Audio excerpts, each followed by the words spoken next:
Now to our KGUN 9 initiative, the Rebound Arizona. COVID hit many industries hard, including restaurants.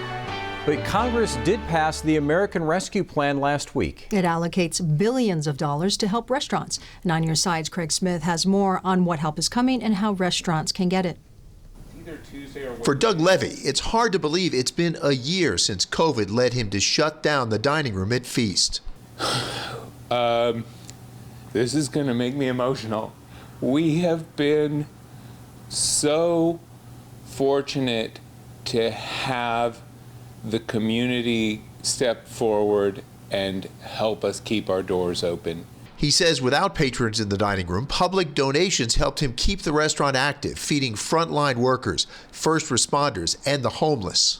Well, so in Arizona, what we've seen is about 1,200 of our restaurants that were in business in February of 2020 closed down permanently during that year. The Arizona Restaurant Association says that's about 12% of our state's restaurants. Now the rescue plan passed by Congress and signed by the president channels more than $28 billion to help the remaining restaurants recover. In order to qualify for the program, you can't be traded on the stock market, so you have to be independently owned, so you can't be publicly owned, and you have to have 20 or less locations. So if you're a restaurant group with over 20 locations, you won't qualify for this program.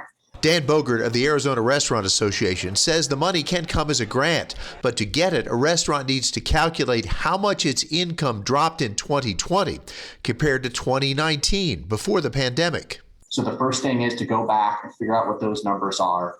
And if you are a Paycheck Protection Program recipient, you're going to want to deduct what you received from your Paycheck Protection Program loans from the revenue qualification. And that will give you some sense of the funding that you can be qualified for. And that should help you in your planning process. He says it will probably be sometime next month before the Small Business Administration has the system ready to go. So restaurant owners should seek out other federal and local assistance to keep going in the meantime. Doug Levy says he's encouraged by the assistance plan and by the fact vaccinations have opened to restaurant workers to bring him closer to the day these tables can fill up again. Craig Smith, KGUN 9 on your side.